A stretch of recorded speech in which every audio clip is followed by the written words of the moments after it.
इबादत की लज्जत क्या होती है? इबादत की लज्जत क्या होती है? सलफ ने कहा, कम मिनन नास खरजू मिनद दुनिया वमा ज़ाक़ू अलज़्ज़ मा फ़ीहा। सलफ ने कहा, कितने लोग ऐसे हैं दुनिया में आए भी, दुनिया से गए भी, और दुनिया की लजीज तरीन चीज का मजा तक उन्होंने चखा नहीं। कौन सी लज्जत है? ये ताल्लुक बिल्लाह की लज्जत है, ये इबादत की लज्जत है, ये बंदगी की लज्जत है, ये सजदों की लज्जत है, ये तिलावत कुरान की लज्जत है। हजरात, अपनी इबादतों में लज्जत को ढूंढा करो, अपने सजदों में इबादत लज्जत को ढूंढा करो, अपनी तिलावत कुरान में इबादत की हलावत को ढूंढा करो, अपने जिक्र और अज़कार में इबादत की मिठास को ढूंढा करो। वल्लाह, जिस दिन आप इबादत की लज्जत से आशना हो गए, दुनिया की हर मुसीबत को आप शिकस्त देंगे, दुनिया के हर दुख को आप शिकस्त देंगे, दुनिया के हर दर्द को आप शिकस्त देंगे, दुनिया की हर तकलीफ को आप शिकस्त देंगे। वो वाक़िया हम सुनते हैं, बार बार सुनते हैं, बुखारी शरीफ की रिवायत के हवाले से।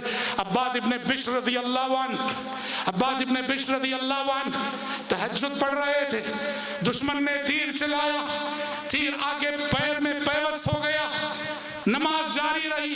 दुश्मन ने दूसरा तीर चलाया, तीर आके पैर में पैवस्त हो गया, नमाज जारी रही। दुश्मन ने तीसरा तीर चलाया, तीर आके पैर में पैवस्त हो गया, नमाज जारी रही। आप तसव्वुर कीजिए, तीर की चुभन, आप अगर छुरी लेके यहाँ मार लें, छुरी लेके मार लें, ये चुभन भी हल्की है। तीर जिस रफ्तार से आगे चुभता है, घुसता है।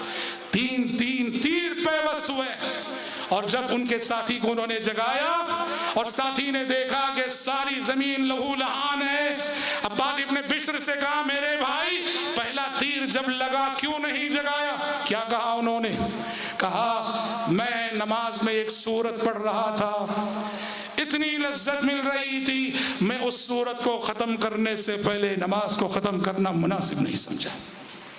हज़रात, वल्लाहि अज़ीम, हम इन मकामात से बहुत दूर हैं, बहुत दूर हैं। याद, अल्लाह के उन बंदों की जिंदगियों को पढ़ो जिनकी जिंदगियां इबादत से इबारत हैं, जिनके लैलो नहार इबादत से इबारत है, जिनके शब रोज इबादत से इबारत है, जो अल्लाह के सच्चे बंदे बनकर रहे। अल्लामा इब्न क़य्यिम रहमतुल्लाहि अलैहि अपने शेखुल इस्लाम इब्न तैमिया के बारे में फरमाते हैं, इब्न तैमिया के बारे में कहते हैं कि इब्न तैमिया का मामूल था, फजर की नमाज जमात के साथ पढ़ते थे और निस्फुन नहार तक, सूरज चढ़ने तक मस्जिद में जिक्र करते हुए बैठते थे, और उसके बाद चाश्त की 2 रकात नमाज पढ़ के घर लौटते थे।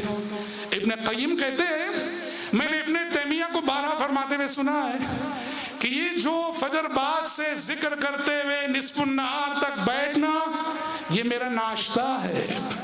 इब्न तैमिया कहते हैं, ये मेरा नाश्ता है, ये अमल अगर नहीं करता हूं तो मैं अपने अंदर कमजोरी महसूस करता हूं। अल्लाह अल्लाह, ये कौन सा नाश्ता, ये कैसा नाश्ता?